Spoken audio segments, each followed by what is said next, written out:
Pour cela, pour ce faire, vous avez besoin quand même des notions fondamentales d'enzymologie. Et c'est pour cela donc on vous donne dans notre université, donc on donne quelques notions très très légères à la seconde année donc du tronc commun. Il y a des universités où déjà à la seconde année, ils donnent déjà des notions assez larges. C'est pour cela nous on reprend l'enzymologie fondamentale pour donner le maximum donc d'outils à l'étudiant si par la suite il veut partir dans la recherche-développement et pour quand même qu'il comprenne l'outil enzymatique qui fait partie intégrante des biotechnologies pratiquement dans tous les domaines, hein, donc animal, végétal, en agroalimentaire. Et c'est pour cela on revient à des notions de base. Donc vous êtes des ingénieurs, j'insiste toujours là-dessus, toujours avec mes étudiants. Donc un ingénieur ne va pas vraiment suivre que l'appliquer, mais il a besoin quand même de comprendre les mécanismes sous-tendants, bien sûr, ou les bases théoriques sous-tendant ces applications industrielles. Voilà, donc on attend de vous des initiatives et pas seulement des applications comme des techniciens. Voilà. Donc, c'est pour ça que je vous pose toujours cette question, je le pose toujours à mes yeux. Pourquoi l'enzymologie dans un cursus de formation agroalimentaire? Pourquoi elle est là? D'accord. Donc, je viens toujours de le dire, elle est nécessaire en vue d'application d'enzymologie dans vos biotechnologies, donc vos activités. Surtout si vous voulez partir pas dans le secteur qualité, mais bien sûr dans la formulation, dans les bioprocédés agroalimentaires, d'accord? Et vous aurez besoin de l'utilisation des enzymes, d'accord? Et donc, normalement, l'enzymologie est fondamentale pour nous. Donc, elle va vous aider à comprendre comment se comporte l'enzyme. Qu'est-ce que c'est que déjà une enzyme? Ça, je crois que tout le monde le sait déjà, d'accord? Il faut par la suite être capable de comprendre le fonctionnement de l'enzyme quant à son mécanistique, sa spécificité, son mécanisme d'action, comment on peut modifier ses caractéristiques physico-chimiques en vue d'une solubilisation, d'une résistance à la température, d'une résistance au pH selon bien sûr l'utilisation que nous allons en faire pour les bioprocédés, etc. C'est ce qu'on appelle la recherche de conditions optimales des propriétés catalytiques de votre enzyme. Et généralement, quand on comprend l'enzyme, on va essayer de chercher comment la produire à grande échelle. Est-ce que c'est via des micro-organismes, etc. Donc, vous allez obligatoirement passer par une recherche approfondie ou une compréhension approfondie de votre enzyme avant de l'utiliser. Et pour cela, vous avez besoin, bien sûr, de comprendre les bases de la catalyse enzymatique. Voilà.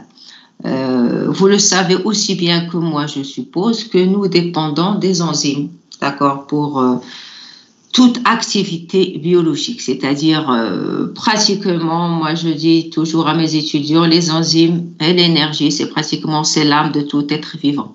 Rien ne peut se passer sans enzymes dans les êtres vivants. Rien. Pratiquement, vous passez des prokaryotes jusqu'aux organismes supérieurs, aucune réaction chimique ne peut se passer. Voilà, sans enzymes, très très très peu de réactions sont spontanées. Et donc, nous dépendons, pratiquement tous les organismes vivants dépendent des enzymes. D'accord? Donc, qui dit enzyme dit catalyse. Qui dit catalyse dit bien sûr augmentation de la vitesse d'une réaction. Pas seulement augmentation de la vitesse d'une réaction, vous savez aussi bien que moi, encore je le dis parce que vous avez déjà des notions d'enzymologie, mais il y a également la rapidité, d'accord? Et c'est pour ça qu'au sein de l'organisme, normalement, c'est cette rapidité qui est recherchée, c'est pour harmoniser tout simplement les processus métaboliques. Il y a des milliers et des milliers de réactions qui se font et parfois dans un temps très très très court. Et donc pour cela, nous avons besoin d'enzymes qui vont activer et accélérer tout simplement les réactions pour subvenir aux besoins de la cellule, pour les biomolécules et pour bien sûr l'énergie dont elle dépend pour qu'elle puisse être active. Voilà. Donc, pour cela, donc, les enzymes ont cette capacité, donc elles ont la capacité vraiment de transformer à une vitesse très, très importante, d'accord? Et c'est pour cela qu'ils sont recherchés. Donc, ça veut dire qu'ils ont une haute efficacité. Haute efficacité, ça veut dire qu'ils vont transformer plusieurs milliers, voire des milliards de molécules dans des fractions de secondes. Et à côté de ça, il y a quand même relativement une innocuité environnementale par rapport à tous les procédés chimiques, d'accord, qui nuisent à l'environnement par les effluents, les déchets, etc. Et c'est pour cela que la catalyse enzymatique a été recherchée dans les conversions, bien sûr, des industries agroalimentaires ou autres. Donc, c'est ce qu'on appelle les biotechnologies blanches, d'accord, c'est-à-dire, ou la chimie verte, c'est-à-dire, c'est une chimie ou ce sont des biotechnologies qui ne nuisent pas à l'environnement et qui rentrent dans le développement durable. D'accord? Donc, pour cela, le marché des enzymes depuis plusieurs années n'arrête pas de croître et de croître. Vraiment, ce sont des chiffres de plusieurs milliards de dollars. Et c'est très, très recherché dans toutes les industries, d'accord? Dans l'industrie pharmaceutique, dans l'industrie agroalimentaire, dans l'industrie des détergents, dans l'industrie des cosmétiques. Bon, vous avez la bioremédiation quand on a envie vraiment de se débarrasser tout simplement des composés qui nuisent à l'environnement, soit bien sûr les composés qui sont solubles, soit qui sont insolubles, soit c'est des minéraux, donc il va y avoir des fixations, etc. Donc il y a toute la possibilité de bioremédiation via les enzymes. Et bien sûr, il y a l'industrie du textile, etc. Donc, nous allons voir ensemble, au début du cours, je vais vous donner un aperçu, mais ce cours-là, nous allons le finir avec ça.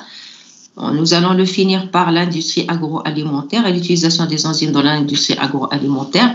Et donc, je vous demanderai, cette année, on va un peu alléger les TD, donc je vous demanderai de se regrouper par groupe de 3 à 4 et de nous préparer des exposés que vous allez être notés là-dessus.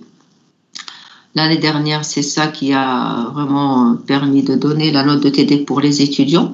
Et sur, là, tout simplement, l'application des enzymes dans l'agroalimentaire. Donc, chaque groupe va choisir tout simplement quel volet il va opter pour un volet d'application enzymatique dans l'industrie.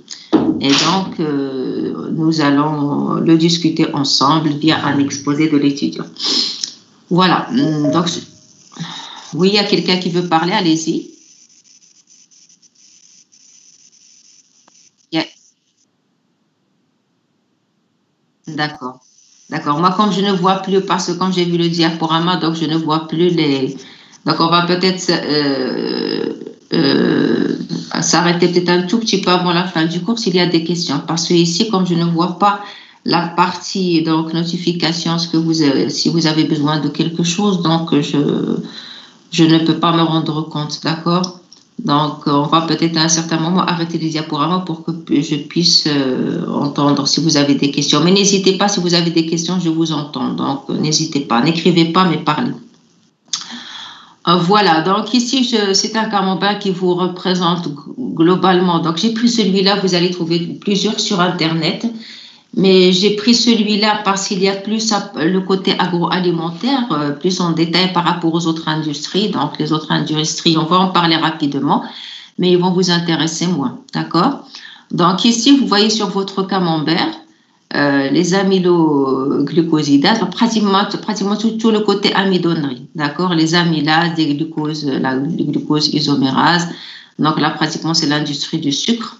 Elle est très, très importante. Donc, vous avez à côté l'industrie laitière, fromagère, qui est également dépendante des enzymes. Vous savez bien, il faut coaguler le lait pour affiner les fromages. Et vous avez des estérases, vous avez des lipases qui donnent les arômes au fromage parce qu'ils vont permettre de produire des acides gras à courte chaîne volatiles et qui vont donner tout simplement le parfum au fromage, etc. Donc là aussi, les enzymes sont très importantes et ce sont les enzymes, bien sûr, vous le savez bien, des micro-organismes. Voilà.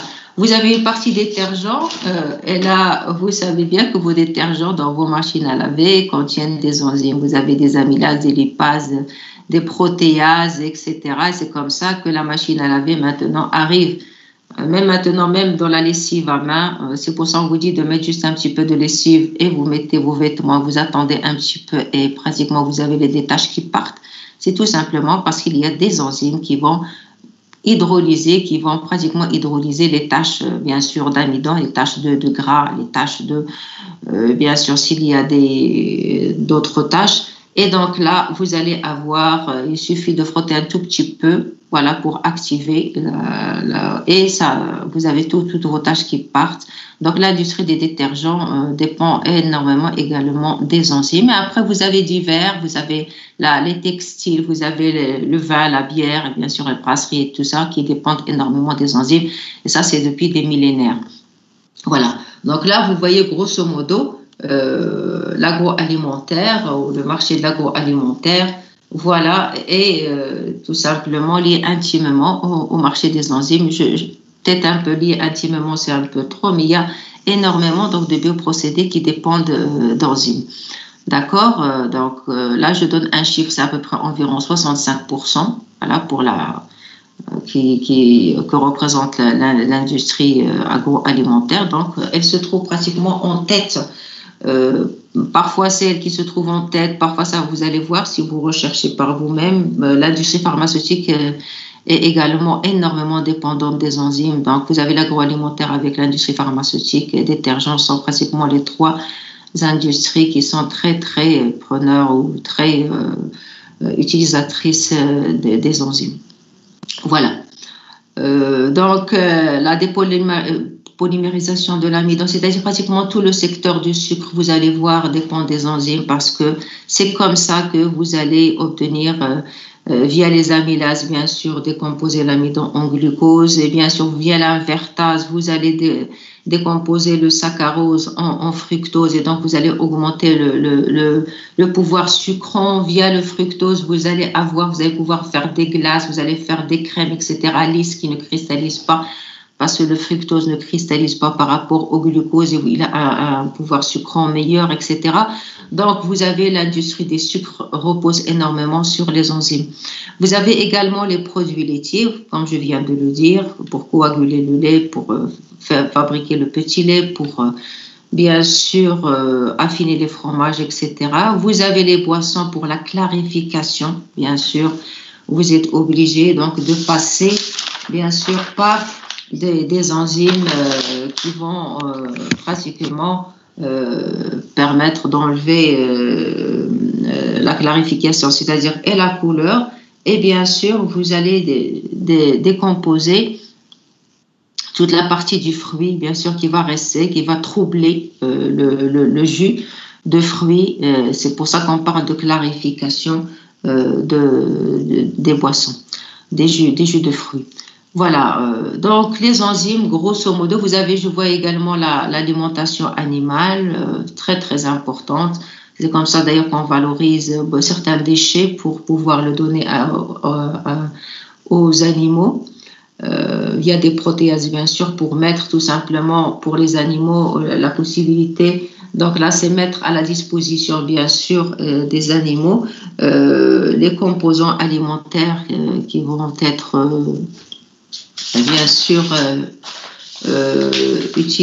facilement utilisables dans la digestion. Et il y a également, vous allez voir, pour le traitement des viandes, pour attendrir les viandes, etc., nous utilisons des enzymes, donc là même pour attendrir la viande humaine. Voilà, donc le potentiel finalement des enzymes, c'est ça, d'accord? Donc c'est la précision, c'est la rapidité, c'est la spécificité. Donc tout ça, et c'est pour cela, bien sûr, que les enzymes sont recherchées. Donc elles assurent tout ça à des températures et pressions, bien sûr, c'est-à-dire des conditions en quelque sorte qui sont respectueuses de l'environnement et bien sûr à moindre coût énergétique. Et c'est pour ça que c'est très important. Donc vous n'êtes pas obligé pour transformer un composé, un biocomposé, vous n'êtes pas obligé de monter à des températures très élevées ou à des pH extrêmes, etc. Donc là, ça va faciliter les procédés qui deviennent moins consommatrices, bien sûr, d'énergie. Voilà, donc quelques applications que je donne. Bon, j'en ai parlé déjà, je crois qu'avant, là, je crois que j'ai traité pas mal. Donc, comme vous pouvez le voir maintenant, vous pouvez le lire sur vos diaporamas. Vous avez les amidons. Ce sont essentiellement les amylases. Et comme je vous ai dit, c'est la pâtisserie, c'est pratiquement les confiseries, c'est les jus, c'est tout. Donc, pratiquement, l'industrie agroalimentaire dépend bien sûr de l'industrie sucrière. Vous avez la bière ou le vin également. Vous savez bien que normalement, dans les brasseries, etc., vous passez toujours par un stade, en principe, où vous faites un mou, d'accord? Un mou, c'est-à-dire vous germez en quelque sorte le céréal pour amorcer la germination. Normalement, qu'est-ce que c'est qu'une germination? C'est tout simplement, vous allez mobiliser les enzymes, voilà. Il va y avoir une activation de la production des enzymes dans le céréal. Et ce sont ces enzymes-là, bien sûr, vous savez bien qu'est-ce que c'est qu'une germination. Une germination, c'est pratiquement, encore une fois, mettre à la disposition, tout simplement, de la plante, toutes les réserves, d'accord, pour qu'elles puissent se nourrir et croître rapidement. C'est ça le phénomène de germination. Et donc, normalement, toutes nos réserves sont sous forme de vraiment de grosses molécules. Par exemple, ça va être des polysaccharides comme l'amidon, mais la molécule, on a besoin de sucre. Donc, quand on a besoin de sucre, il faut le dégrader. Donc là, il faut une superposition d'amylase, la même chose de peptidase, de lipase, etc. Et donc, au cours de la germination, il y a un enrichissement du germe d'un cocktail enzymatique qui va dégrader les réserves du germe pour le mettre à la disposition de la plante. D'accord? C'est comme ça qu'on en profite. Donc là, il va y avoir tout simplement une activation donc, des amylases, des phosphatases, des peptidases, des cytases, etc. Et comme ça que le saccharose va être libéré. Et donc, quand le saccharose va être libéré, bien sûr, on va mettre des levures. C'est ça ce qu'on appelle la fermentation. Donc, les levures vont prendre le glucose pour générer de l'alcool et du CO2. Et c'est le principe tout simplement de l'industrie de la bière. Donc, on repose énormément sur les enzymes pour la production de la bière ou du vin. La même chose pour le pain, c'est exactement la même chose. Vous mettez des levains, voilà. Et pour le levain, vous avez besoin d'amylase, d'accord? Et donc, le levain, qu'est-ce qu'il va faire? Donc, il va tout simplement, les levures vont produire tout simplement le CO2 pour lever. On va mettre également d'autres enzymes dans le pain, on va en parler, je ne vais pas tout dire maintenant. Pour ceux qui vont prendre peut-être la partie panification, vont nous expliquer. Donc même on est à la consistance d'accord du pain, en plus bien sûr de la production du CO2 pour la levée du pain, etc. Donc via bien sûr les protéines des céréales. Le gluten. Donc, on va voir tout ça par la suite. Donc, le pain également dépend, bien sûr, des enzymes. Donc, le vin, on en a parlé de ça. Le jus de fruits, c'est exactement la même chose. Donc, l'industrie des fromages, vous le savez bien que vous avez besoin de la chymosine, de la peptine pour coaguler la caséine de lait. Par la suite, vous allez affiner vos fromages par des estérases et des lipases pour produire des acides gras à courte chaîne qui vont donner la flaveur et bien sûr le goût des fromages. Il y a énormément. Donc là, on repose également sur les micro-organismes. D'accord? Vous avez plusieurs additifs alimentaires. Nous allons voir ça par la suite quand nous allons traiter la vraie application via vos exposés. D'accord? Pour vraiment améliorer les propriétés nutritives et fonctionnelles des protéines, même au niveau bien sûr, au niveau de la viande, au niveau des végétaux, au niveau, bien sûr, de tout produit alimentaire. Nous allons voir ça en détail. Vous avez également la qualité hygiénique des aliments. Et là, il y a des enzymes qui sont utilisées, comme le lysozyme, voilà, comme la lactopeptidase. La lactopeptidase, comme son nom l'indique, vous avez deviné, donc elle est utilisée dans le lait. Et donc, la lactopeptidase, elle va tout simplement produire des radicaux libres qui ont un effet bactéricide et même bactériostatique. Et donc, on peut mettre ça carrément dans les tanks de la ferme. Et là, ça protège, ça désinfecte le lait. D'accord? Vous avez également l'éradication des biofilms. Maintenant, il y a beaucoup de détergents. Je ne sais pas si vous savez ce que c'est qu'un biofilm. Bon, je parle des biofilms bactériens. D'accord? Donc, qui dit biofilm bactérien dit c'est une association de micro-organismes. D'accord? Il va y avoir bien sûr qui vont bien sûr céder. Vous savez bien que là, les micro-organismes généralement ne vivent pas sous une forme planctonique. D'accord, là, c'est très particulier, mais généralement, c'est en biofilm. Donc, ils se rassemblent et ils constituent pratiquement des plaques. C'est un réseau très, très important. Les organismes vont se mettre par, bien sûr, degré de leur possibilité de l'utiliser, l'oxygène. Donc, ceux qui peuvent, en principe, produire de l'énergie sans oxygène vont se mettre en bas, ceux qui ont besoin d'oxygène vont se mettre en haut. Il y a un réseau, bien sûr, polysaccharidique qui se développe à l'extérieur. Et là, ça va vraiment, il va y avoir un senti, c'est-à-dire ils vont vraiment sentir tout ce qui se passe autour d'eux d'une manière ou d'une autre, mais vous savez bien, c'est pas une sensation comme ça, c'est par voie chimique. Et donc là, les micro-organismes se protègent quand elles sont comme ça en biofilm. Et ça, pratiquement, c'est la bête noire des industries agroalimentaires. Ils vont se développer, et même médicales, d'accord, ils vont se développer pratiquement sur toutes les surfaces, même bien sûr les surfaces industrielles. Et donc, on a vraiment du mal à s'en débarrasser avec des détergents classiques, d'accord, avec des alcools, avec du chlore, on a du mal à s'en débarrasser parce qu'ils se protègent et généralement, c'est une plaque assez consistante de micro-organismes. Donc, dernièrement, vraiment ces dernières années, il y a bien sûr la possibilité de créer, en fait, plusieurs détergents enzymatiques ont vu le jour. Donc, qu'est-ce qu'on fait? Donc, on associe plusieurs enzymes dans le détergent et donc les enzymes vont casser pratiquement les parties, bien sûr, la partie saccharidique ou polysaccharidique qui se trouve à l'extérieur, après partie protéique, lipidique, etc. Et donc, par la suite, on va associer tout simplement le vrai détergent, alcool ou bien sûr de la bétadine ou bien sûr du chlore, etc., pour qu'il puisse atteindre les couches profondes du biofilm et éradiquer les micro-organismes une bonne fois pour toutes. Donc, c'est beaucoup plus efficace par rapport, bien sûr, aux actions mécaniques et de détergents classiques. Voilà, c'est pour ça que je parle d'éradication des biofilms. Donc, on va peut-être en parler à la fin également. C'est un sujet qui est très intéressant, l'utilisation des détergents dans l'industrie agroalimentaire. Voilà, là, c'est un peu la partie, c'est pour l'agriculture. Bon, peut-être là, on peut passer rapidement. Ça vous intéresse moins, je le mets ici pour le master, bien sûr, Biodaroma Biova, d'accord. Là aussi, vous savez bien que pour l'amélioration des plantes, on se base énormément sur les enzymes, d'accord, pour l'assimilation de l'azote, pour contrôler la maturation des fruits, bien sûr, parce que vous avez la maturation des fruits, bien sûr, se fait grâce à des enzymes qui vont permettre la production de l'éther, c'est généralement les fruits climatériques. Et qu'est-ce qui se passe? Donc, plus il y a la production de l'éthanol, plus il y a, bien sûr, la maturation est rapide. Donc, pour ralentir tout simplement la maturation, donc c'est ce qu'on fait. Donc, on va, si vous voulez, bloquer l'ACC, en principe, l'ACC synthase, c'est l'aminocyclopropane carboxylase.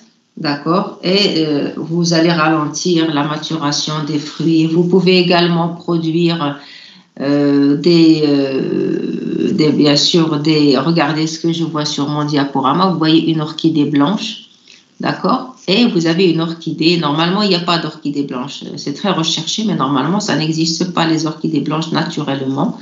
Donc là, pour pouvoir produire des orchidées blanches, il faut vraiment tout simplement bloquer la chalcosynthase. La chalcosynthase, en principe, c'est une enzyme qui synthétise des flavonoïdes. Ce sont des métabolites secondaires, d'accord, qui interviennent dans beaucoup de choses, entre autres dans la pigmentation. Et donc, on inhibe la pigmentation, par exemple, de l'orchidée, ce qui va donner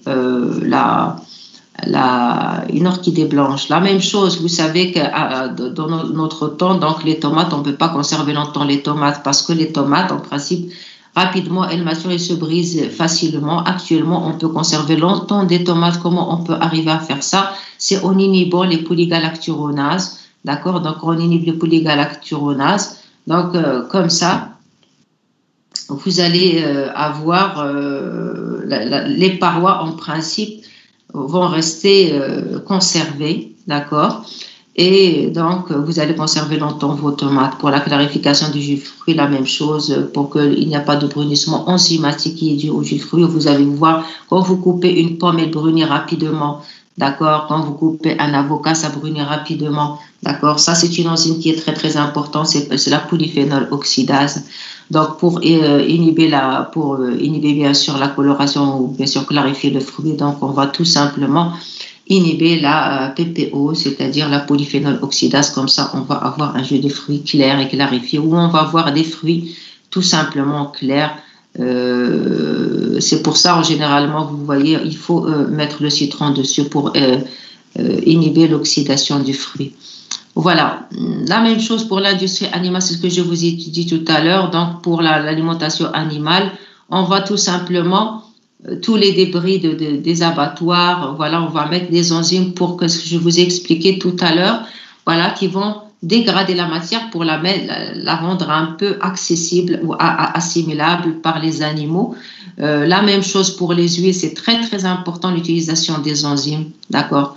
Parce que ça permet l'élimination, bien sûr, des graisses, ça permet le dégommage des huiles. Maintenant, c'est très, très intéressant, le dégommage des huiles par les phospholipases, parce que vous savez que normalement, s'il y a des phospholipides qui restent dans les huiles, c'est un facteur d'instabilité, ça trouble. Dès qu'on chauffe l'huile, donc l'huile se colore et se trouble. Donc, là, le dégommage des lipases. Maintenant, il y a un cocktail enzymatique, je crois comment il s'appelle, peut-être Zimax, donc c'est un procédé qui est très intéressant, qui a été mis au point par l'entreprise américaine. Et donc, on peut dégommer les huiles par les enzymes, par des phospholipases essentiellement. Après, vous avez les industries de la chimie fine, cosmétique, vous avez la même chose, la papeterie. Vous avez pour nous pratiquement l'industrie du cuivre, c'est-à-dire le tannage. Vous avez l'industrie des détergents, je vous ai expliqué ça, c'est très très important, les lipases, les amylases, les protéases maintenant sur les tissus tachés.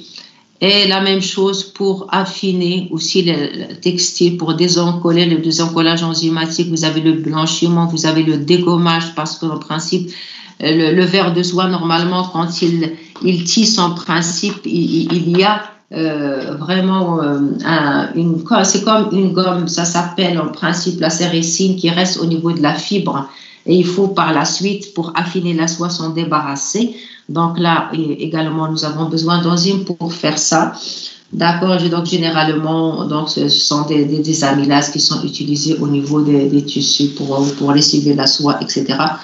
Et donc, les enzymes encore sont très, très présents dans l'industrie des textiles. Je crois que là, nous avons fait le tour. Donc là, c'est un peu l'industrie pharmaceutique, si vous voulez. Bon, je passe peut-être là pour l'industrie des herbicides. C'est vraiment pour montrer comment on se débarrasse des micro-organismes ou des mauvaises herbes. Donc, il y a un herbicide qui est très, très connu, c'est le glyphosate. Mais maintenant, il est très critiqué parce qu'on pense qu'il a des effets cancérigènes. Bon, donc là aussi, il est à base d'enzymes. Donc là, je ne vais peut-être pas le détailler, je détaille un peu son mécanisme d'action avec les masters. Biodar. Voilà, Biodar, excusez-moi, maintenant il n'y a plus de Biodar, c'est le master Biova. Donc, grosso modo, voilà, nous avons fait un peu le tour des enzymes dans les industries. Donc là, je vous mets un récapitulatif, vraiment à titre général. Donc, vous voyez l'utilisation des enzymes dans les industries. Vous avez des détergents, d'accord? Vous avez l'industrie sucrière, bien sûr, avec les amylases et autres. Vous avez l'alimentation, les aliments pour les animaux. Regardez les xylanases, les phytases, les protéases, etc. Donc là, ça va complètement couper pratiquement toutes bien sûr, les parois cellulaires des végétaux, etc., pour rendre les sucres disponibles pour les animaux. Donc, vous avez la papeterie, vous avez également fruits et légumes. Donc, je vous ai expliqué, donc là, pour les légumes, il y a pratiquement, ils dépendent énormément, surtout pour les jus de fruits, ils dépendent énormément des enzymes, d'accord?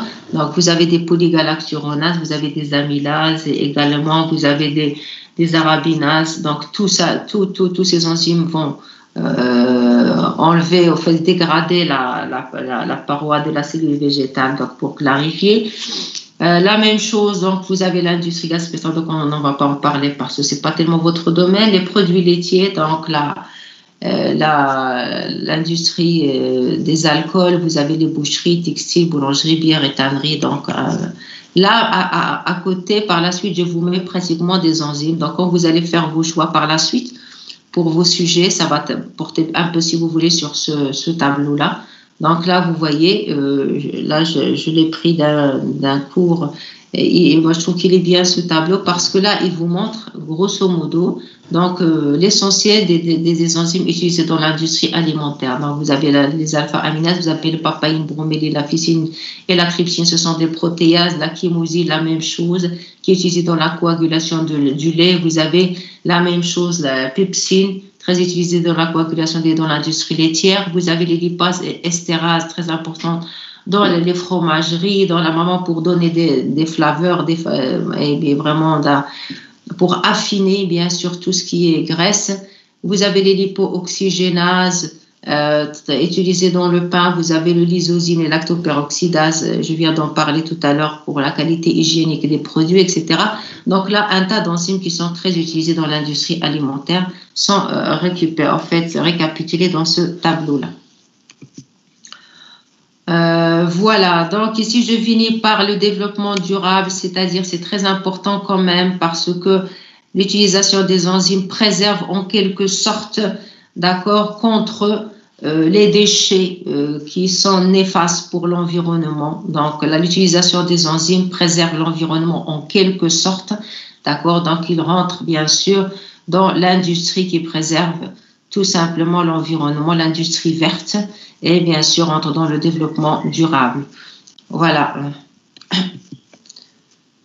Mais la question qu'on se pose et que vous allez vous poser vous-même, c'est très beau l'utilisation des enzymes, c'est très efficace, c'est rapide, ça va nous permettre bien sûr d'économiser beaucoup d'énergie, ça va nous permettre de préserver notre environnement. Donc les enzymes, c'est tout beau, mais leur utilisation possède beaucoup d'avantages, mais elle possède quelques inconvénients. D'abord, leur coût, parce qu'il faut les purifier, les isoler. Bon, si on peut travailler par des micro-organismes sans purifier, généralement, c'est un peu plus, mais il ne faut pas qu'ils soient pathogènes, c'est à moindre coût. Mais généralement, le coût des enzymes est relativement, ça dépend des enzymes, mais il est relativement cher. Vous avez bien sûr leur solubilité aussi qui pose parfois des questions, des problèmes. Vous avez leur spécificité qui est parfois très étroite.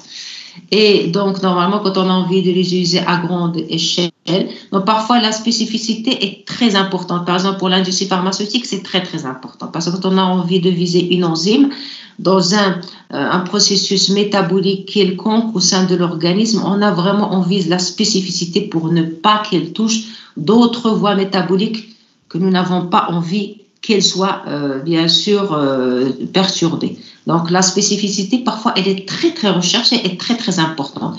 Parfois, quand on a envie d'utiliser les enzymes pour une application beaucoup plus généralisée, la spécificité peut poser un problème. Voilà. Donc par la suite, il y a l'instabilité parce que vous savez que les enzymes sont des protéines, ils peuvent être facilement dénaturés. Donc nous avons besoin quand même de leur rechercher des conditions optimales, d'accord, pH, température, etc. Il ne faut pas qu'il y ait des inhibiteurs, voilà. Si les activateurs sont recherchés, c'est tant mieux. Est-ce qu'ils sont plus, bien sûr, efficaces dans les solvants organiques ou autres?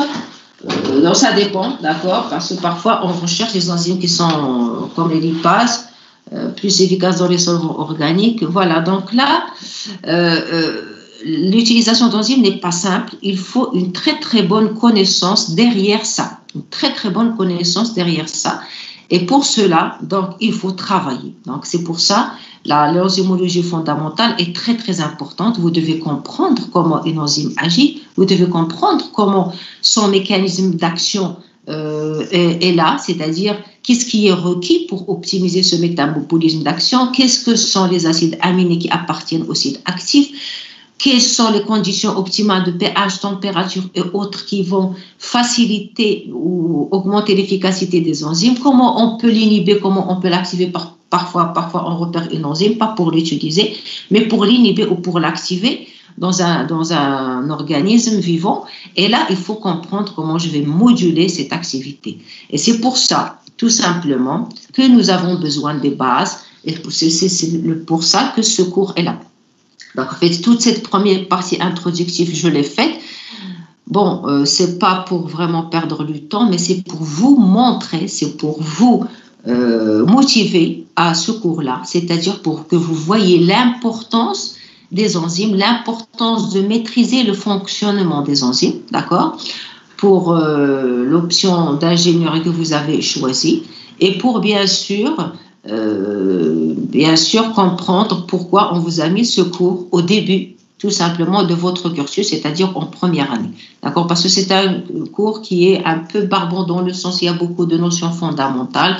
Donc, les étudiants ont du mal à l'accepter au début. Donc, j'ai décidé de faire une partie comme ça introductive pour expliquer aux étudiants l'intérêt d'une bonne connaissance d'enzymes pour, bien sûr, la suite de leur cursus, tout simplement,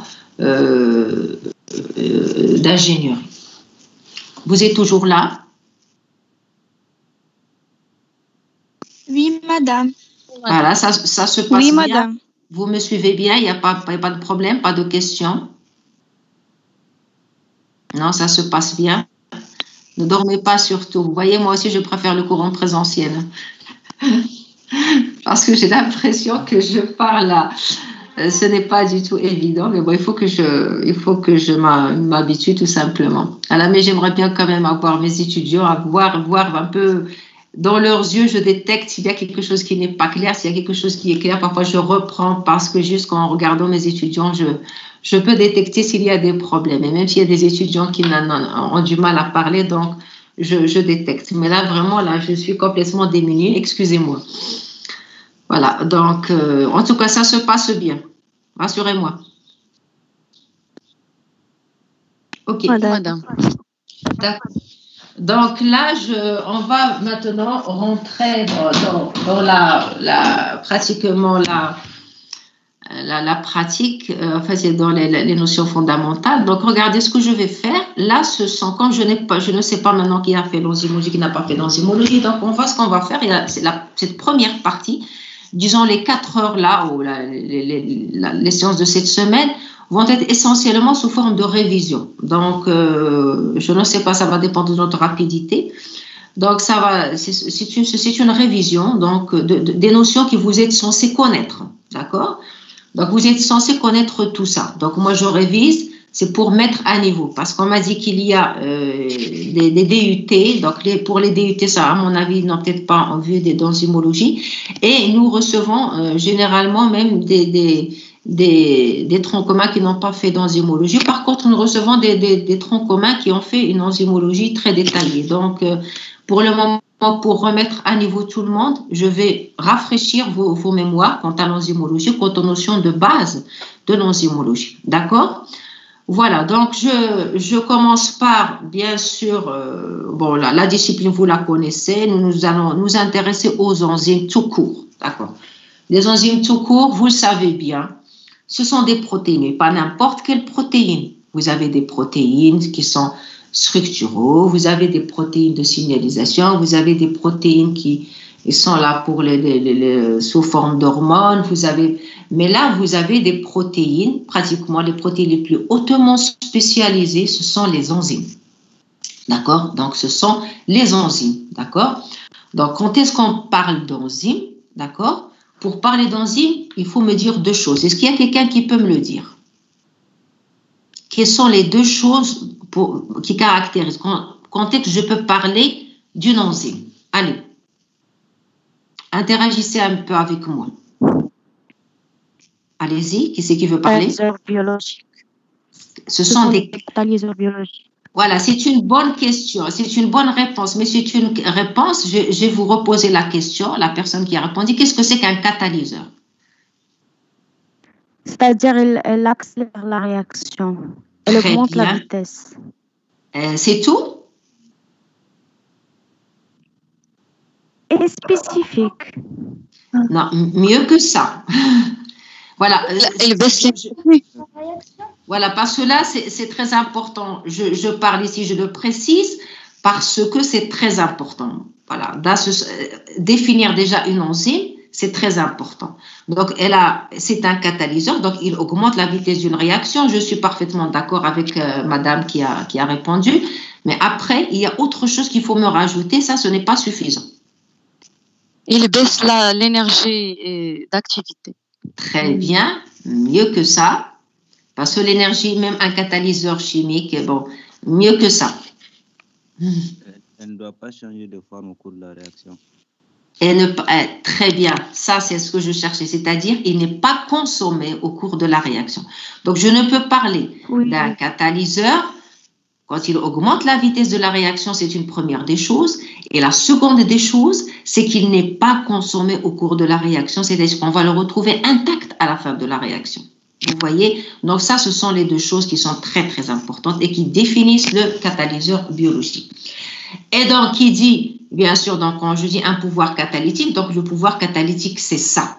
Donc, j'en ai besoin en très petite quantité, d'accord? Et rapide, parce que, tout simplement, il est recyclé. Il n'est pas, tout simplement, transformé au cours de la réaction, d'accord? Et donc, il va me permettre cette rapidité dans les conditions compatibles avec la vie cellulaire. C'est pour ça, d'ailleurs, nous dépendons, c'est-à-dire les organismes vivants dépendent strictement des enzymes. Parce que, par exemple, si quand on veut transformer sur une paillasse, il n'y a aucun problème si on n'a pas d'enzymes. On peut jouer sur la température, on peut jouer sur le pH, on peut jouer sur la pression, d'accord, pour forcer l'énergétique de la réaction pour qu'elle aille vers la formation du produit. Mais là, on ne peut pas du tout. Quand un organisme est vivant, nous sommes obligés de respecter, bien sûr, les conditions vitales. Et pour ce faire, donc, les enzymes sont strictement nécessaires à la vitalité de tout organisme vivant. Vraiment, sans aucune, je le dis, sans aucune réserve. Plus d'enzymes, c'est la mort. Inactiver l'enzyme, c'est la mort. C'est pour ça que nos températures augmentent, c'est tout à fait normal. On meurt, c'est tout à fait normal parce que les enzymes ne peuvent plus travailler. Et la même chose quand on est congelé, quand on refroidit, les enzymes ne peuvent plus travailler. Tout simplement, c'est la mort. D'accord? Donc là, les enzymes travaillent, mais il faut leur garder les conditions optimales pour leur travail. Voilà, donc ce sont des biomolécules constituées. Je ne lis pas parce que vous avez le diaporama, excusez-moi, donc quand j'explique mon cours, généralement je ne lis pas mes diaporamas, mais vous avez le diaporama devant vous par la suite, je le dis, je vois ici que j'ai écrit un terme, je vais un peu le cibler, c'est harmoniser, d'accord? Donc nous sommes tous d'accord pour la transformation à grande vitesse, pour bien sûr, de mon substrat, la non-utilisation de mon enzyme au cours du processus de transformation. Mais ici, je dis autre chose, j'ai dit harmoniser. Qu'est-ce que ça veut dire harmoniser? Pourquoi j'insiste sur le terme harmoniser? D'ailleurs, d'habitude, je le mets en gras. Vous pouvez chez vous le souligner, d'accord? Donc, harmoniser, ça veut dire que les enzymes ont plus de particularité par rapport aux catalyseurs chimiques, c'est qu'on peut les réguler. Et ça, c'est une propriété qui est très, très importante pour l'enzyme.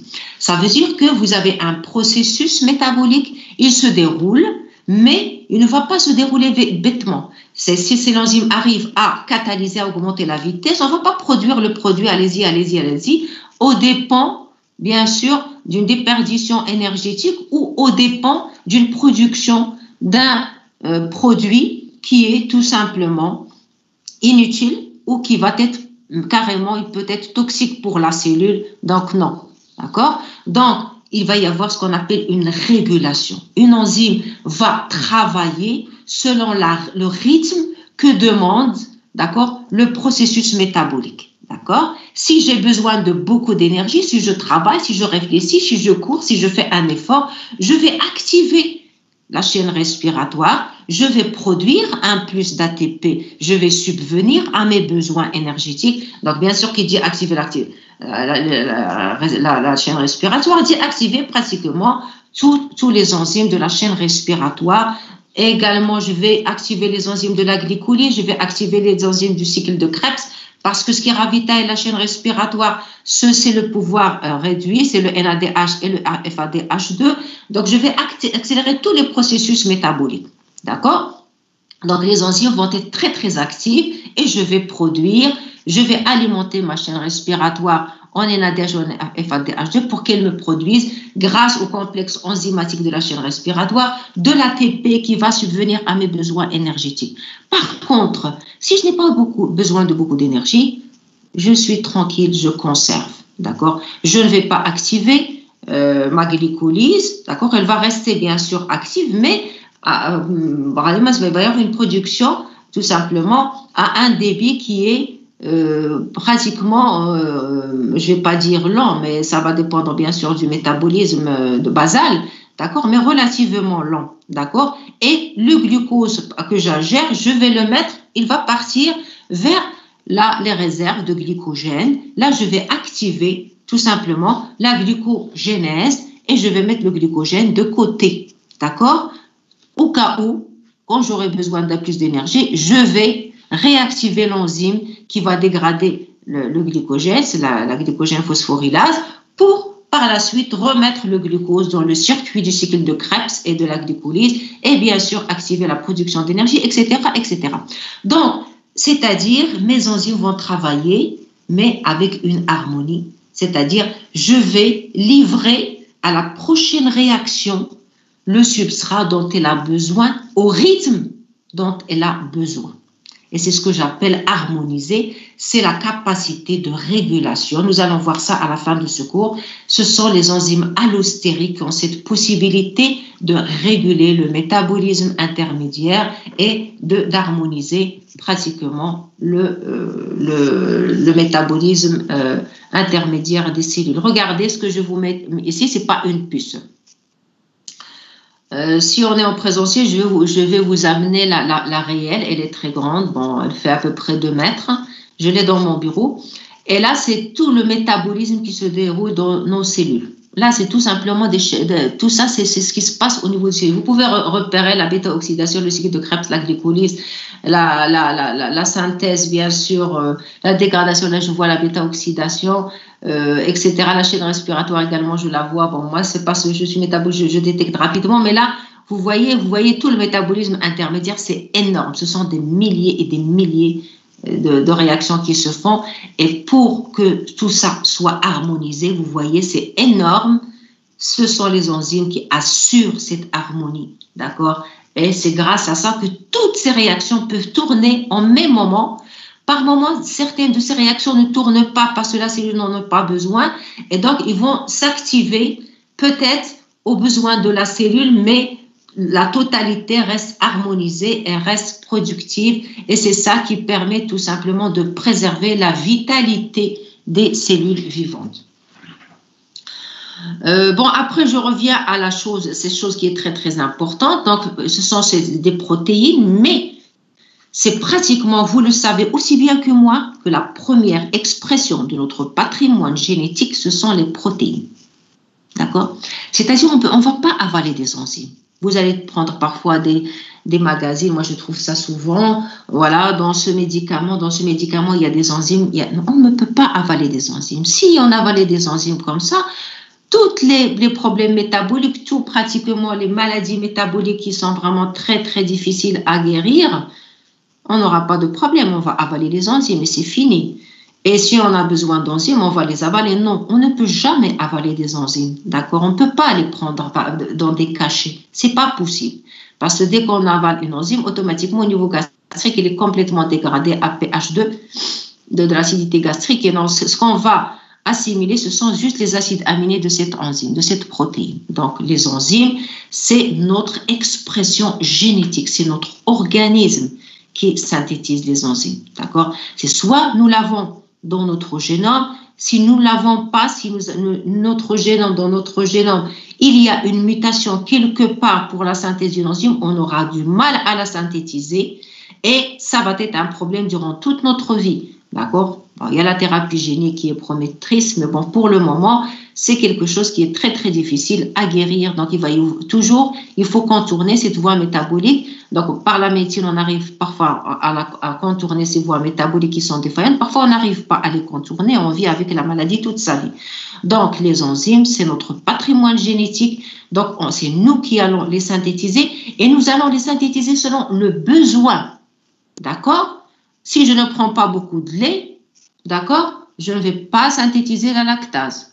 Je vais synthétiser la lactase avec une synthèse qui est relativement faible. D'accord? C'est pour ça, généralement, les personnes âgées, voilà, ce qui se passe, c'est qu'ils ne prennent pas le lait.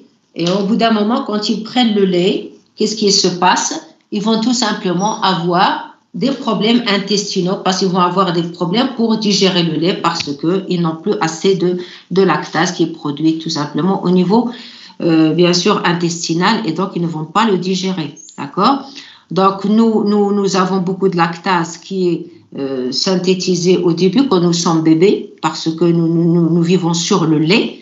Et donc, pour le bébé, il y a beaucoup de lactase. Au fur et à mesure qu'on grandisse, donc notre production de lactase diminue parce que le lait n'est pas très présent pour ceux auxquels le lait n'est pas très présent dans leur alimentation. Donc, on synthétise de moins en moins de lactase, etc., avec beaucoup d'enzymes sont comme ça. Donc, là, on va fabriquer l'enzyme à la demande, c'est-à-dire si je n'ai pas besoin de cette enzyme, elle va soit être là et inactive, soit elle va être fabriquée vraiment avec une vitesse très faible ou ne pas du tout être fabriquée. Voilà. Donc là, c'est pour parler un peu tout simplement des acteurs de la réaction enzymatique. Vous avez le substrat, c'est la molécule bien sûr qui va être métabolisée, sur laquelle la réaction va s'effectuer, la réaction enzymatique. Le produit, c'est tout simplement le substrat transformé par la réaction enzymatique nous donne le produit. Un ligand, quand je vais parler d'un ligand tout court, je vais parler des ligands par la suite, c'est pratiquement toute molécule qui se fixe spécifiquement sur la protéine enzymatique. D'accord? Elle peut être le substrat c'est un ligand, comme elle peut être un inhibiteur, comme elle peut être un activateur, d'accord? Donc, mais quand je dis qu'il se fixe spécifiquement, ça veut dire que cette molécule va avoir un récepteur spécifique au niveau de la membrane. D'accord? Je veux dire, excusez-moi, au niveau de la membrane, parce que là, je ne parle pas de récepteur hormonal, au niveau de la protéine enzymatique. D'accord? Donc, au niveau de la protéine enzymatique, il va y avoir un site où il va y avoir une reconnaissance, tout simplement. Donc, excusez-moi, je parle récepteur, je suis partie sur les hormones, je rectifie. Donc là, elle va être reconnue au sein de la protéine enzymatique. Donc là, c'est ce que j'appelle une liaison spécifique avec la molécule enzymatique. Dans ce cas, je vais parler de ligand. D'accord? Il va y avoir des molécules qui se fixent sur la protéine enzymatique par adsorption ou autre. Dans ce cas, on ne va pas parler de ligand. D'accord? Quand je vais parler de ligand, ça veut dire qu'il y a un site spécifique au niveau de la protéine enzymatique qui va accueillir cette molécule de substrat, d'effecteur, inhibiteur, soit-il, ou activateur. Qu'est-ce que c'est qu'un cofacteur? Donc, un cofacteur, ça peut être tout simplement c'est toute molécule dont aura besoin la réaction enzymatique, toute molécule autre que la protéine enzymatique. Il y a des enzymes qui vont travailler toutes seules, comme les hydrolases, qui n'auront pas besoin de cofacteurs. Par contre, il y a des enzymes qui requièrent la présence d'une autre molécule. Elle peut être sous forme d'un minéral, elle peut être sous forme d'une molécule organique, donc généralement, elle provient des vitamines, d'accord? Comme elle peut être le mélange, c'est-à-dire une molécule organométallique, d'accord? Et là, c'est comme par exemple l'hème, de l'hémoglobine ou autre. Donc là, l'enzyme aura besoin de ce cofacteur pour que la réaction se fasse normalement. Et ici, il y a un schéma devant vous, donc vous pouvez regarder. Donc le cofacteur, c'est le vert clair. Et vous voyez, c'est quand le cofacteur se fixe sur le site actif que le substrat va être reconnu. D'accord? Bon, là, c'est très, très schématique. Nous allons voir les coenzymes, nous allons les traiter en détail. Et donc, je vais vous expliquer que cette reconnaissance, elle est plutôt chimique. D'accord? Elle n'est pas géométrique comme ça. Mais là, on le présente comme ça à l'étudiant pour qu'il comprenne rapidement. Voilà. Donc là, le cofacteur va avoir plusieurs, bien sûr,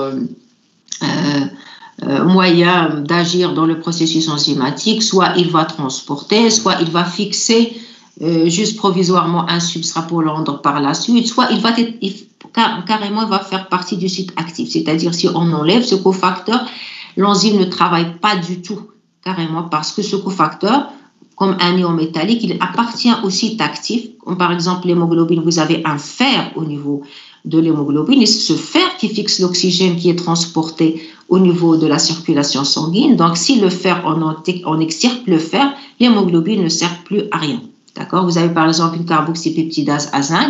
Si vous enlevez le zinc, aucune possibilité pratiquement d'activité catalytique pour l'enzyme. Donc, le cofacteur, il peut aider, il peut transporter, il peut accepter, mais il peut faire partie du site actif enzymatique et donc le processus catalytique lui-même repose sur ce cofacteur. D'accord? C'est clair? Une petite réponse? Oui, maintenant. Voilà. Voilà, donc le cofacteur, regardez directement le schéma. Le cofacteur, en principe, je vous ai expliqué, ça peut être sous forme d'un ion métallique, comme ça peut être sous forme d'une molécule organique. D'accord? Donc, molécule organique, généralement, ça provient des vitamines, nous allons en parler. Mais, donc là, le cofacteur peut être lié covalemment à l'enzyme, c'est-à-dire il est là tout le temps. D'accord? Il ne se sépare pas de l'enzyme. Donc, dans ce cas-là, on va parler d'un groupement prostétique. D'accord? Donc, quand je parle d'un groupement prostétique, c'est que le cofacteur est lié covalemment à l'enzyme. Il est fixé de manière relativement solide. Par contre, quand je vais parler d'un coenzyme vrai ou d'un coenzyme vrai ou d'un cosubstrat, c'est tout simplement un cofacteur, c'est un coenzyme qui va se lier à l'enzyme durant le processus catalytique et à la fin du processus catalytique, il va quitter l'enzyme. Donc là, je vais parler soit de coenzyme vrai, soit de cosubstrat. D'accord? Donc là, pour que vous fassiez la différence entre un groupement prostétique et un coenzyme. Donc un groupement prostétique, liaison covalente, un coenzyme, c'est vrai, ou un cosubstrat, c'est un cofacteur qui se lie transitoirement à l'enzyme et qui sont des faces à la fin, tout simplement, de la réaction. Excusez-moi, je n'ai pas atteint mon portable. De la réaction. D'accord? Voilà. Donc ici, je vous donne des exemples. Regardez, je vous donne une protéase, c'est une hydrolase, elle n'a besoin d'aucun cofacteur. Comme il y en a d'autres qui ont besoin d'ions, d'accord? Ce sont des oligo-éléments, d'accord? Le cobalt, le manganèse, sodium, potassium, d'accord? Vous avez des coenzymes, vrai, les coenzymes, c'est comme la nicotinamide adénine dinucléotide, vous avez déjà fait l'année dernière au niveau de la chaîne respiratoire. Vous avez les enzymes flavinadénine dinucléotide, d'accord, la même chose, ce sont des coenzymes.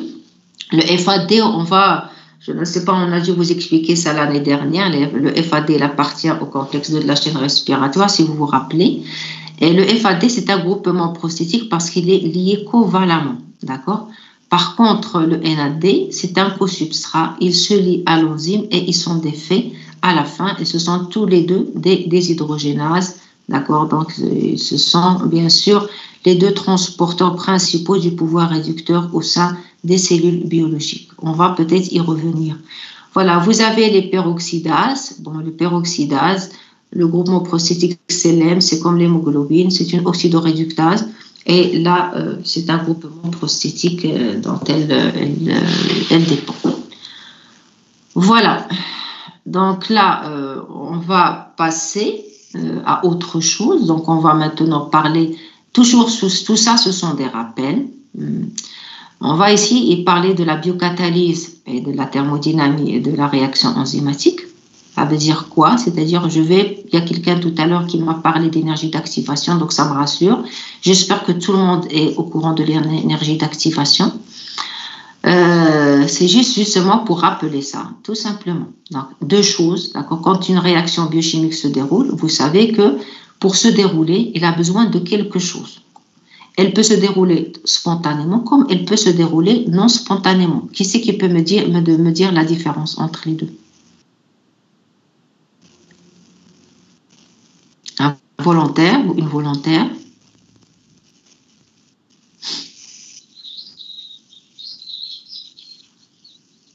Oui. Très bien. Quand elle est endergonique, qu'est-ce que ça veut dire une réaction exergonique? Tu t'appelles comment, ma fille? Voilà. Qu'est-ce que ça veut dire un delta G négatif? Qu'est-ce que c'est que le delta G? Qu'est-ce que c'est que l'énergie libre de Gibbs? C'est juste pour remuer un peu vos connaissances pour que on suive sans problème. Qui c'est qui peut me définir l'énergie libre de Gibbs? Regardez, donc, mademoiselle, c'est vrai qu'on ne parle plus de demoiselle, vous savez bien, on est tous des dames.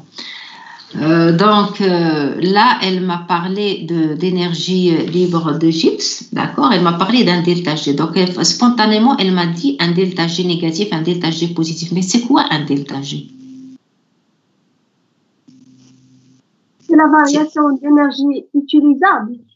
Très bien, d'accord. Donc, le G, c'est l'énergie libre de Gibbs, c'est la fraction d'énergie contenue donc dans un composé qui est potentiellement transformable en travail, d'accord? Ça veut dire qu'il est utilisable, sur laquelle on peut compter, d'accord? C'est vraiment l'énergie qui est directement utilisable. C'est clair? Excusez-moi, c'est la fac. Oui. Oui, je suis en cours actuellement, d'accord. Donc, je vous rappelle, d'ici, je finis le cours en principe vers 10 heures, je vous rappelle. D'accord? Au revoir. Voilà.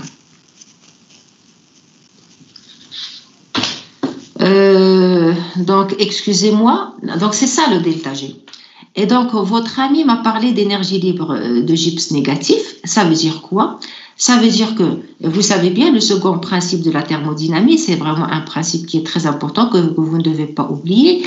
Donc, il stipule que toute transformation physique ou chimique va dans le sens d'une diminution, d'accord, de l'énergie libre de Gibbs, c'est-à-dire une diminution de l'énergie utilisable. D'accord? C'est ça le second principe de la thermodynamique. Donc, quand elle me parle d'une énergie libre de Gibbs, ça veut dire que quand on va, la réaction va se faire, il faut que l'énergie libre de Gibbs des produits soit inférieure à l'énergie libre de Gibbs du substrat de départ. D'accord? Ce qui fait la variation d'énergie libre est négative. D'accord? Donc là, on est dans le second principe de thermodynamique. Donc, nous sommes dans la spontanéité de la transformation. D'accord? Donc, la spontanéité de la transformation, ça veut dire une énergie libre de Gibbs ou une variation d'énergie libre de Gibbs négative. Nous sommes d'accord? Mais maintenant, je vais vous poser une autre question. Ici, là c'est vrai qu'il y a une flèche qui ne doit pas être. Je vous donne la variation d'énergie libre de la réaction d'oxydation du glucose. Vous me suivez? Elle a une énergie libre de Gibbs de moins 686 kilocalories par mol. C'est énorme. Donc, la réaction, elle est spontanée. Nous sommes d'accord tous? Mais est-ce que cette réaction est rapide? Vu qu'elle a vraiment une très très forte variation d'énergie libre de Gibbs. Et c'est qui peut me répondre? Un volontaire, une volontaire?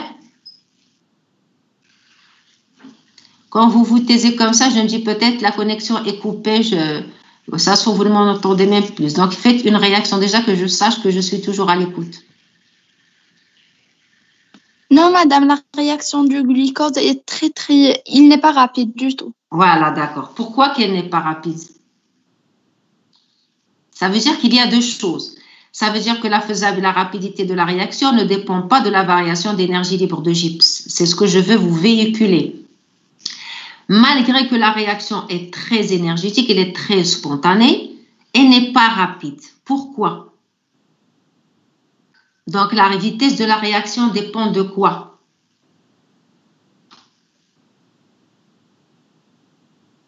Allez-y. Ça, vous l'avez fait l'année dernière. L'énergie d'activation. Très bien. Voilà. regardez, ici je vous donne une réaction. Regardez, c'est une réaction qui est spontanée parce qu'elle dégage de l'énergie. Donc, une réaction est spontanée. Quand elle produit de l'énergie, elle est toujours spontanée. Quand elle demande de l'énergie, elle n'est pas spontanée. C'est-à-dire, quand vous voyez l'énergie du côté droit, ça veut dire que la réaction est spontanée. Quand vous voyez de l'énergie du côté gauche, ça veut dire que la réaction n'est pas spontanée. Donc là, regardez, c'est la réaction tout simplement. Regardez, cette réaction, elle est spontanée. Nous sommes d'accord? Parce qu'elle produit de l'énergie. Et cette réaction, elle est spontanée comme c'est de l'oxydation du glucose. D'accord? Donc là, c'est l'hydroxydation de l'oxyde de calcium. Elle est spontanée. Pour le glucose, la même chose. L'énergie, c'est l'ATP, donc elle aussi, elle est spontanée. Mais elle ne se déroule pas. Pourquoi? Quelle est la différence entre les deux? Regardez l'une et regardez l'autre. À gauche, vous regardez, voilà, l'hydroxydation de l'oxyde de calcium. Vous voyez que pour que cette réaction se produise et libère son énergie, il y a un tout petit saut très, très discret au début. Elle a besoin de très, très peu d'énergie d'activation. Elle est presque non significative. Par contre, pour l'oxydation du glucose, nous avons besoin d'une énergie d'activation. Et cette énergie, voilà, si on ne l'a pas, la réaction ne peut pas se faire. Et en principe, les réactions qui sont lentes, ce sont les réactions qui demandent plus d'énergie d'activation. D'accord? Et c'est ça qui fait, c'est un obstacle que la transformation doit franchir pour que la réaction se fasse. D'accord? Nous sommes tous d'accord? Alors, regardez l'énergie d'activation, elle est comme ça. Ça, c'est une réaction qui est exergonique. Regardez toujours le bas, le degré d'énergie à la fin. Regardez, il est plus bas par rapport à celui de départ. Donc, c'est une réaction qui est spontanée. Par contre, elle a besoin d'une énergie d'activation qui est importante. Regardez ici, je vous donne deux diagrammes. Une énergie d'activation ici, qui est exactement la même, mais celle qui se trouve à droite, et c'est une réaction qui est endergonique. Celle qui se trouve à gauche, c'est une réaction qui est exergonique. D'habitude, je pose la question, pourquoi celle-là, elle est endergonique et pourquoi l'autre, elle est exergonique? Pourquoi la réaction de droite, elle est endergonique? Qu'est-ce qui me permet de dire ça?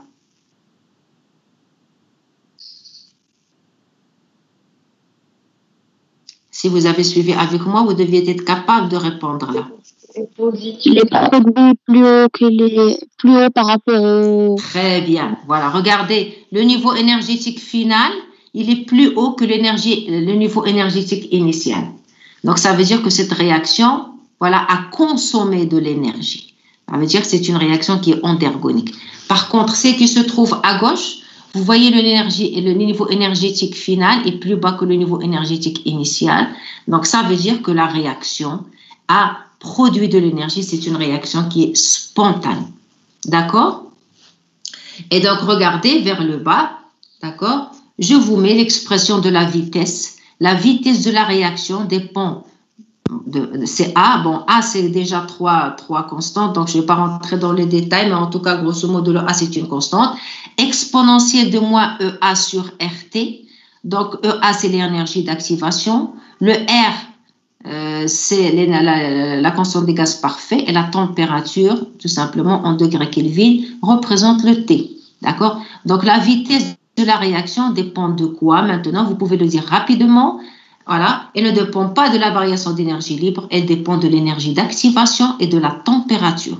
Après, le R et le A, ce sont des constantes. Donc, deux choses qui peuvent vraiment agir ici par rapport à la formule que je vous présente, la température et l'énergie d'activation. Donc, pour accélérer ma vitesse de la réaction, j'ai besoin de deux choses. Soit je vais augmenter la température, soit je vais diminuer l'énergie d'activation. D'accord? Donc, la diminution de l'énergie d'activation va se faire grâce à l'enzyme. Voilà. Regardez qu'est-ce qu'elle fait l'enzyme. Voilà. Donc, son catalyseur, c'est la courbe en bleu. Avec le catalyseur, c'est la courbe en rouge. D'accord? Et vous voyez que l'énergie d'activation, c'est-à-dire en quelque sorte l'obstacle que doit franchir la réaction, c'est comme si vous avez un coureur de 100 mètres et vous mettez devant lui des obstacles. D'accord? Si vous mettez des obstacles, vous allez le ralentir. Ici, l'obstacle chez nous, c'est tout simplement l'énergie d'activation. Plus l'obstacle est bas, plus la réaction est rapide. D'accord, je vous donne en bas des exemples. D'accord, regardez pour décarboxyle et le pyruvate, par la pyruvate décarboxylase. S'il n'y a pas de pyruvate décarboxylase, vous avez besoin d'une température à 170 degrés Celsius, alors que la réaction se fait rapidement à 37 degrés Celsius. C'est tout simplement parce que l'énergie d'activation est abaissée, donc la réaction se fait rapidement grâce à l'enzyme. Mais comment l'enzyme abaisse l'énergie d'activation? Qui c'est qui peut me répondre? Qui c'est qui peut me répondre? Madame, on passe par des étapes intermédiaires. Très bien. Très bien. Voilà, c'est l'étape à venir. C'est par tout simplement, on va découper la réaction globale en étapes intermédiaires qui nécessitent très peu d'énergie d'activation. D'accord? C'est comme si je dois sauter dans un torrent. À travers un torrent, d'accord, j'ai pratiquement deux parties sèches, excusez-moi. Donc, je vais faire un grand saut pour passer d'une partie à l'autre. Donc, le torrent, il sépare les deux parties, d'accord, de la terre. Donc, si je saute d'un seul coup, je risque de tomber dans le torrent, dans l'oued, d'accord? Ça, c'est difficile. Sinon, il faut vraiment que j'ai beaucoup d'énergie pour que je fasse en un seul saut, je saute l'oued pour arriver à l'autre rive de l'oued, d'accord? Par contre, si je mets des grosses pierres dans l'oued et je fais des petits sauts à travers les pierres jusqu'à ce que j'arrive à l'autre rive, ça va être beaucoup plus simple pour moi, ça va me demander très peu d'énergie et je vais arriver sereinement sans tomber au niveau de l'eau. Donc, c'est exactement la même chose. Donc, c'est tout simplement, je vais scinder ma réaction en plusieurs étapes, 2 ou plusieurs étapes qui nécessitent peu d'énergie. Voilà. Ça va? Oui, madame. Oui, Pas madame. de questions? Non. D'accord. Donc, on va juste faire les propriétés générales rapidement et puis on va s'arrêter là. Et je vais m'arrêter et puis je vais entendre si vous avez des réactions, des questions ou quoi que ce soit. D'accord? Donc, pour les propriétés générales, comme on a commencé tard, vous avez un cours après moi, c'est ça? Oui, madame. Oui, donc il faut comme ça. Oui, donc on va s'arrêter. OK, donc on va s'arrêter. Je vais vous laisser vous reposer avant de reprendre l'autre cours alors. Parce que sinon, j'aurais pu passer la première partie, mais c'est pas grave. C'est pas grave. D'accord. Donc, je suis à votre disposition s'il y a des questions, s'il y a quelque chose qui n'est pas clair. Et au sujet du déroulement du cours également, est-ce que tout se passe bien? Est-ce que vous avez suivi sans problème? Oui, madame. C'est général. Madame. C'est général. S'il y a, regardez, s'il y a il y a des gens peut-être qui n'aiment pas parler, même s'ils ne sont pas devant moi, vous avez